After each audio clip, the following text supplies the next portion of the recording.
بدلون د پولیس رادیو سلسله واره ډرامه هر پنجشنبه د شپې 8 بجې د بدلون ډرامې په 13 برخه کې تاسو واوریدل چې اجمل په خاني بے باور او چې دی به هرو مرو زمنګ شیطانت خلکو ته کوي. اوس به واورو چې زبیر دوی داسې څه وموندل چې ټول ورته حیران دي.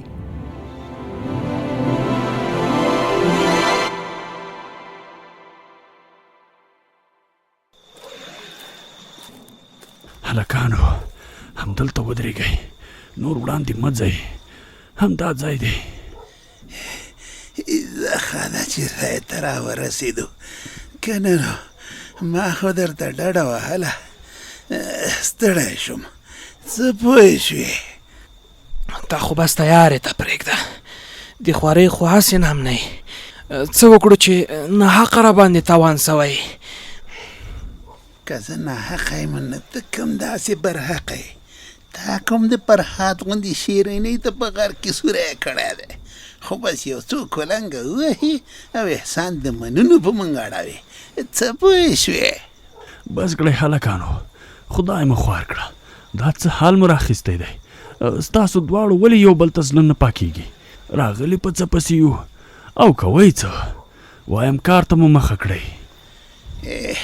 نه پوهېږم چې د اجملي راته ولې زړه ډک دی. ته به وایې که د ده حق ما خوړلی. څه پوه شوې؟ ته اوس دا خبرې پرېږده، هغه کولنګ او نور سامان دې څه کړه؟ وایي هغه خو هماغه ځای کې رانه پاتې شول. د راتلو په وخت کې مې بیخي ورته فکر نه شو. څه پوه شوې؟ یاره زبیر خانه درته وایم چې خانه یې چندان لوښی نه دی، خو تی را سره نه منې. یوازې خوله لري، نور هېڅ د کار نه دی. نو دا ته داسې د کار په قلاره څه کوي؟ خلک را باندې خبروي. نو خو غلی که که نه، دا دی داسې تورزن دی چې ما پورې خنداوې کوي. څه پوه شوې؟ خو تورزن یم چې هغه کولنګ او نور سامان چې له تا پاتې شوه ما له ځان سره راوړي. که تا ته پاتې وای نو اوس به مو یو بل ته خړې خړې کتل. هلکانو خبرې پرېږدئ، په کار پیل وکړئ چې وخت رانه تېرېږي. هله نو ژر کوئ. ته راکه دا کولنګ ما ته چې په یو دقیقه کې درته ټوله غونډۍ په بل بخواړو. څه پوه شوې؟ معلومه به شي. واخله دا کولنګ ودې وینم. رایکه اوس ورته ګوره.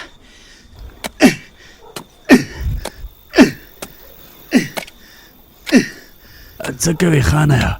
په قلار بس لاندې چې څه وي ټول به دې ټوټې ټوټې کړي وي. اجمله تی ترې واخله، هله نو ژر کوه. هسې د رانه کولنګ واخیست، څو دقیقو کې مې درته هر څه راویستل. څه پوه شوې؟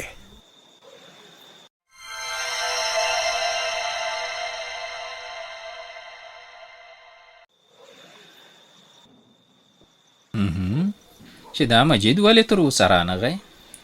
څومره یې ناوخته کړ، هسې نه کومه پیښه شوې وي. زما په فکر لکه چې مجید راغی.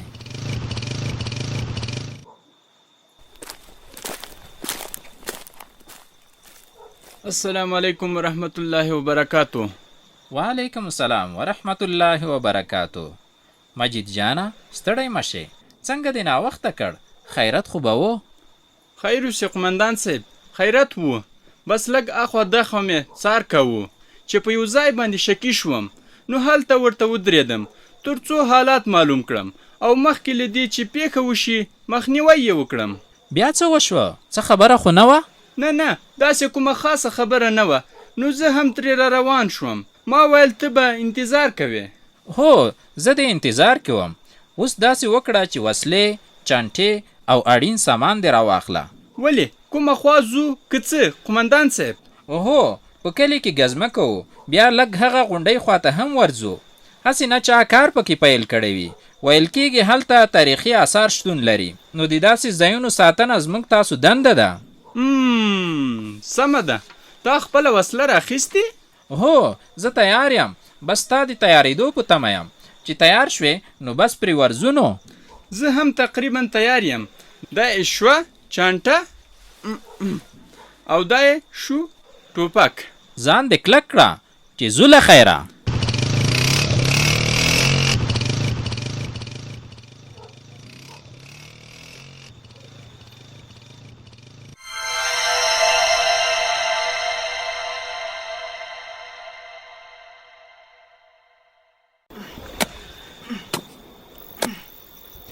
صبر صبر لږ صبر وکړه چې یو شی مې له نظر شو.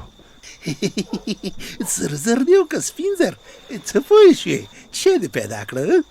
دلته سره او سپین زر نه پیدا کېږي، دلته د خټو جوړ پخواني شیان موندل کېږي او د هغوی قیمتونه بیا د سرو او سپینو سره برابر وي او یا له هغوی نه هم لوړ وي. اجمله ته هغه برش ماته راکړه چې دا خاوره ترې لرې کړم. دا خو ماته څه بد مد ښکاري. دا برس واخله، واخله دا برس، که بت وي نو له خیره سره نیستي موش کېږي. اجمله زبیر به له بوت نه خاورې لرې کړي.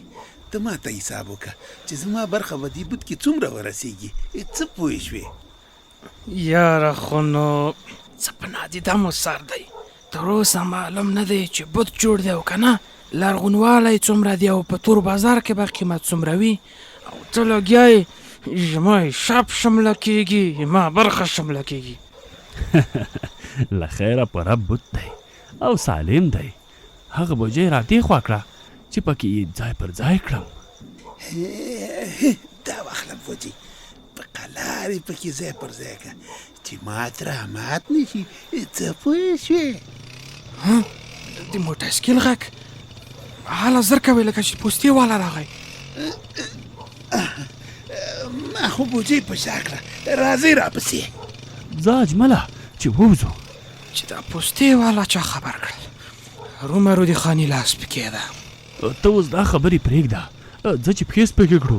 هله نو زر کوه چې له هغې بلې لاره کې راته ولاړ نه وي او هغه خانه یې څه سو.